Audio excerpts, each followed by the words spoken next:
Hello, this is David Sweeney here. So let's do a longer video today, just explaining a few questions and things that I get asked commonly in practice. So the first thing, what is chiropractic?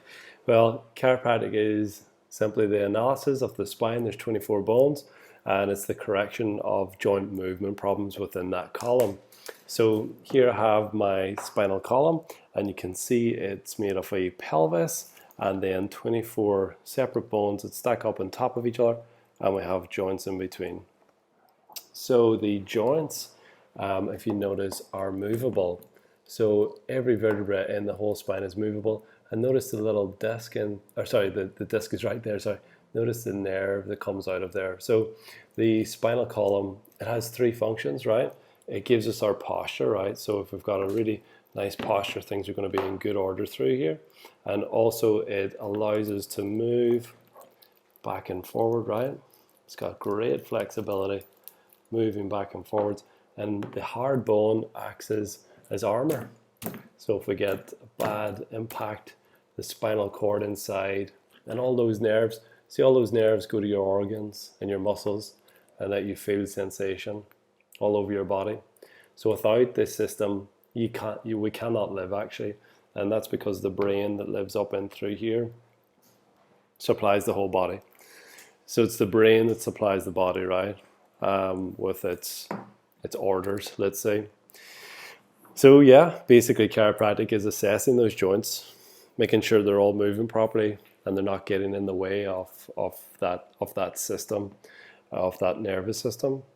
But as well, when those joints are really jammed up, let's say it's our posture, let's say we've had accidents, let's say it's just from everyday wear and tear, when those joints start to stiffen up, that causes inflammation in the area, it causes muscular spasm, it causes nerve pressure, and none of that feels good at all. So chiropractic is all about checking through those spinal bones and the pelvis, primarily, so that's our primary focus, and correcting imbalances and movement problems. So also we deal with peripheral issues as well, so wrist and hand and things like that.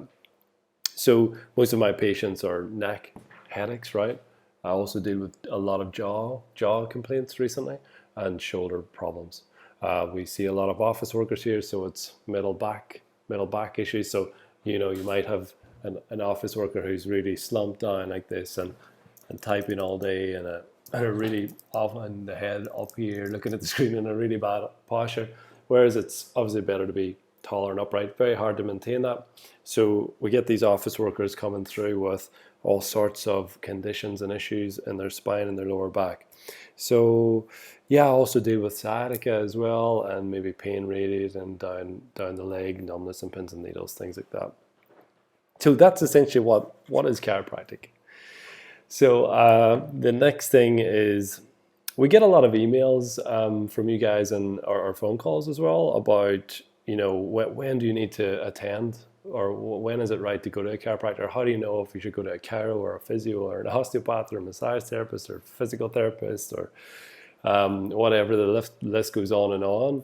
And sometimes it is down to personal preference, but the great thing about chiropractic, and I suppose I can only speak about chiropractic because that's my profession, that's where all my experience is. The fantastic thing about chiropractic is it's really dealing with the structural issues there.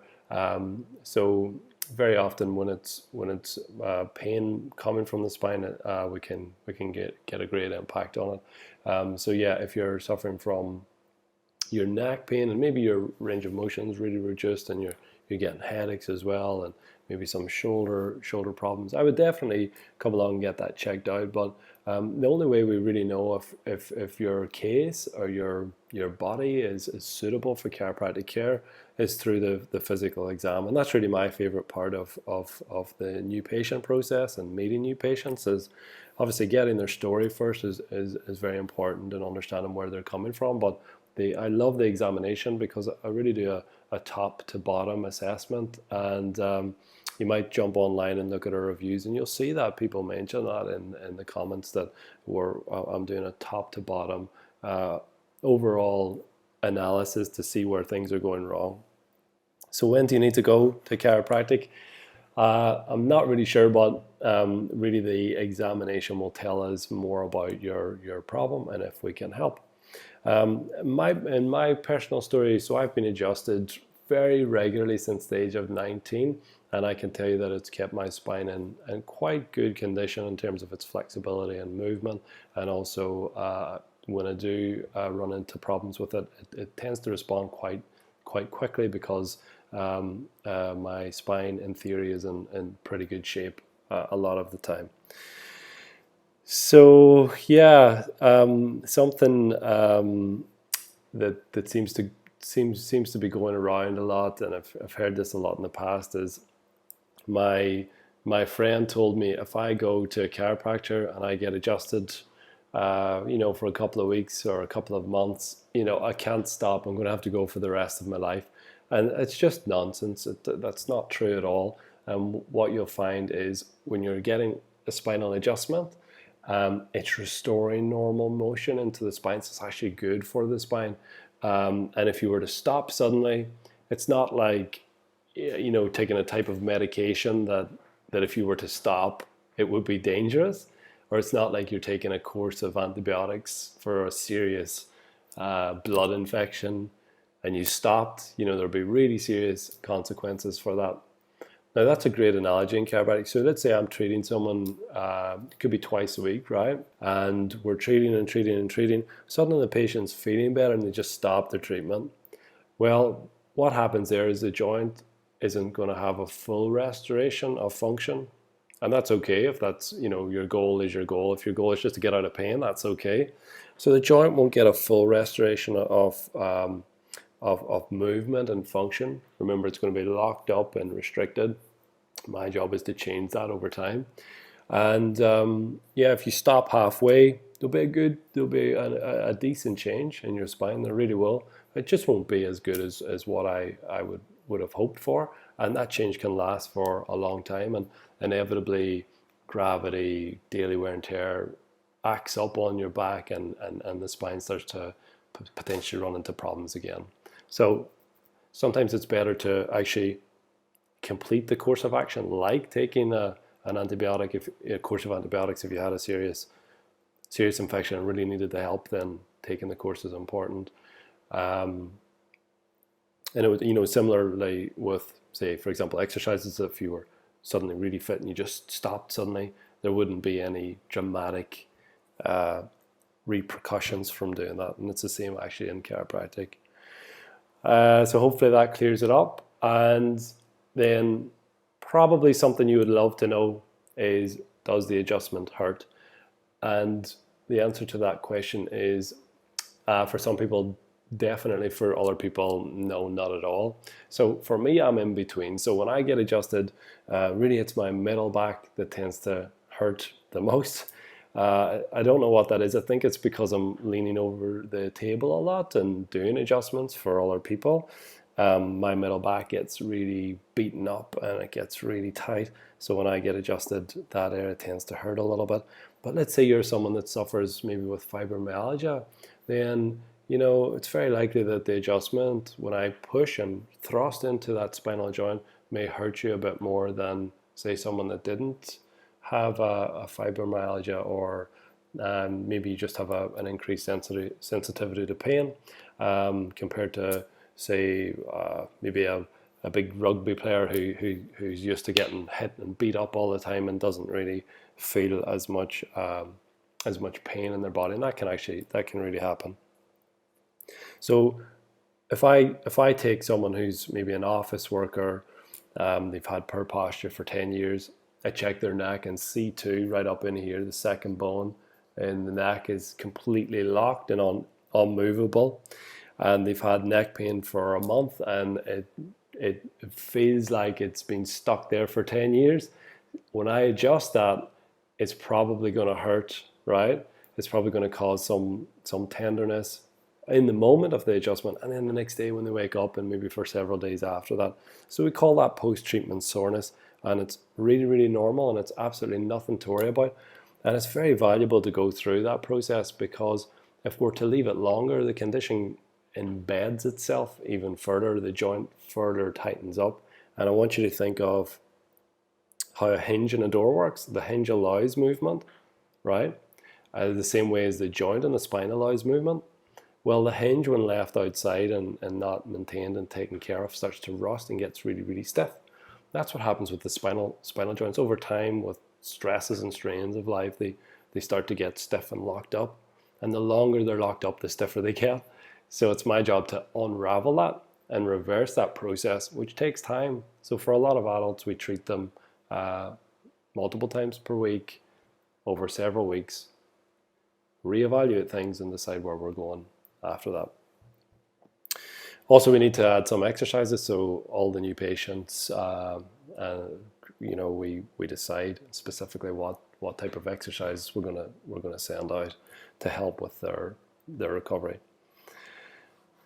So one of the most funny things I hear, for me it's funny, probably for patients it's like kind of obvious almost that this is something that should happen, is it back in? So I do an adjustment and I hit the middle back with an adjustment, and they'll turn around to look at me and say, "Oh, is it back in? Did you get it?"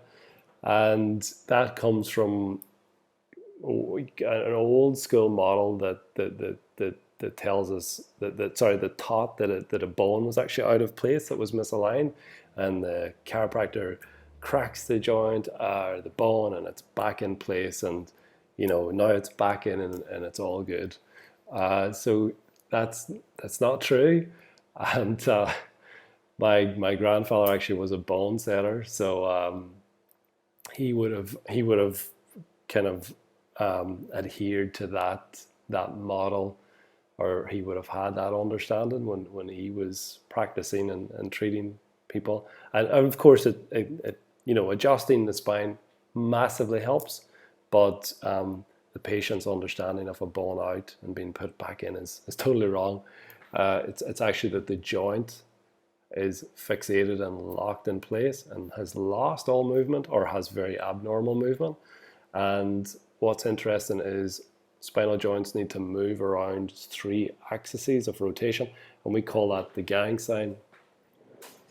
And that was taught by one of our chiropractors, very famous chiropractor in the profession. So he talks about the gang sign, where in this axis we need rotation, right? In this axis we need side bend, in this axis we need forward and backward bending. So my job is to essentially find out if it's C2 in the neck, can it rotate, can it extend, flex, does it laterally bend, and then mimic the restricted motion and get that angle right and move into the joint with a nice adjustment to restore all the axes of rotation in one go if it's possible. Sometimes it's not, I need multiple different angles to affect that. So it's not that it's back in, it's just that the restriction or the compaction of the joint has been released, and now things are gliding and moving more smoothly. And actually that's what it feels like when you're adjusted. It feels like something's gone back in, but it's really that the joint's is much freer and actually able to move properly. So it just suddenly feels very, very normal. And it can be very, very dramatic, that sensation of the bone shifting, or rather the joint shifting, right? And the breaking up of the tight adhesion inside that joint. It really feels marvelous when it's done well. So yeah, my grandfather adjusted my neck when I was 10, and he would have said, "Oh, I got it. It's back in place." But no, it's more we're restoring the movement. So yeah, I think that's enough for today. So if you have any questions about that, please comment below, and maybe I'll make another video on some other issues you might be having some trouble with. So yeah, let me know, and thanks for listening. Cheers. Bye bye.